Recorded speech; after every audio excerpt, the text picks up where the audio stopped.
Okay, today is a washing chain day. Normally I also wash the chain, but today we will open up the sprocket area and wash the sprocket area as well. All this dirt and grime inside, right? So have to take off with a spoon first. So just clean it up and it will be better.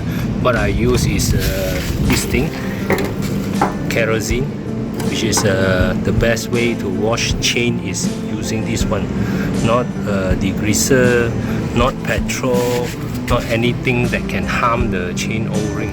Upon request by friends asked to show how to open this cover to access the front sprocket. So first thing to open, to remove is this nut here. This is the number. So remove this thing all the way.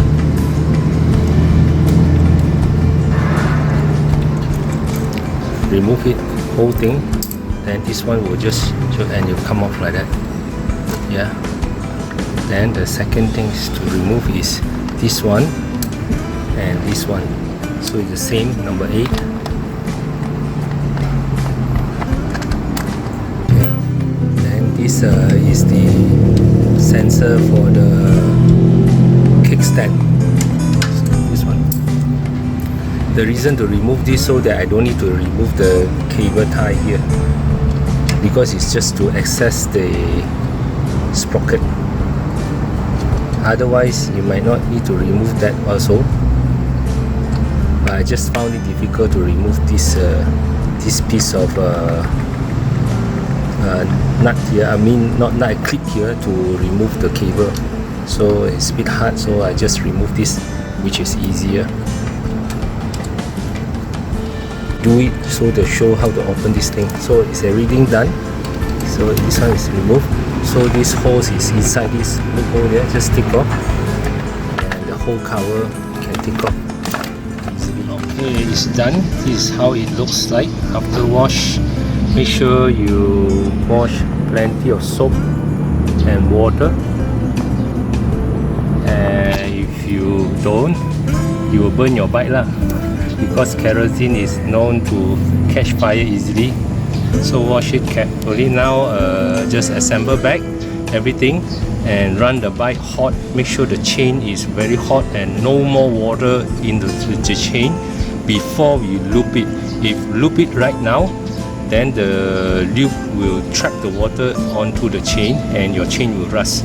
So got to run it for 5-10 minutes until the chain is warm, or you just suntan it if you're lazy to run it, or even you can loop it tomorrow. Not necessary to be very hurried to loop it. Okay, I have run the bike for about more than 5 minutes at around 80 to 100 km per hour. So any excess water from the chain, it will fling off already, and the chain is very warm to the touch. Matter of fact, it's hot. If you touch it too long, it will be very hot. So it's hot to the touch. That means there's no more water whatsoever inside. Then it's time to loop the bike. What I use is something like this. It's a very cheap thing. Just a gear oil. Don't know what gear oil is this, but maybe it's about 10-12 ringgit for a whole liter. Can use for lifetime, I think. So what I use is maybe lesser than this only. Just use a brush to brush over the chain everywhere, and chuck it a bit upside down. Just brush over the chain. If you do too much, it will drip. So if it's too much, you can wipe off the excess. When you run, it definitely fling off a little bit only. Then if you loop it correctly without too much, it will not fling that much. But however, if you not collect dust or collect sand inside, because this kind of thing does not stick to any sand or anything else, so it just have a layer of black stuff over the chain. After a while, when it dry off, it will have a layer of protection there. So after I loop, I continue the video. Okay, loop done. still got balance a bit, and the chain is loose.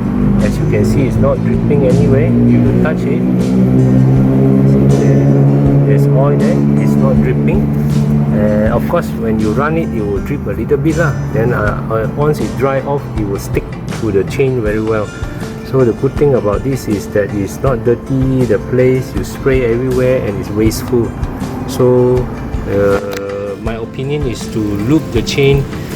It's not because of want it to run smoother. Of course, it may help, but the O-ring will do its job lah. The O-ring already do the job.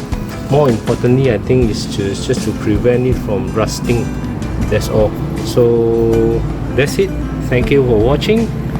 God bless.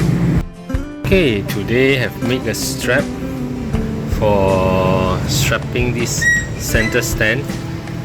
If you guys are doing off-road or doing some jump or go through some hump and bumps, when you jump, this stand goes like that.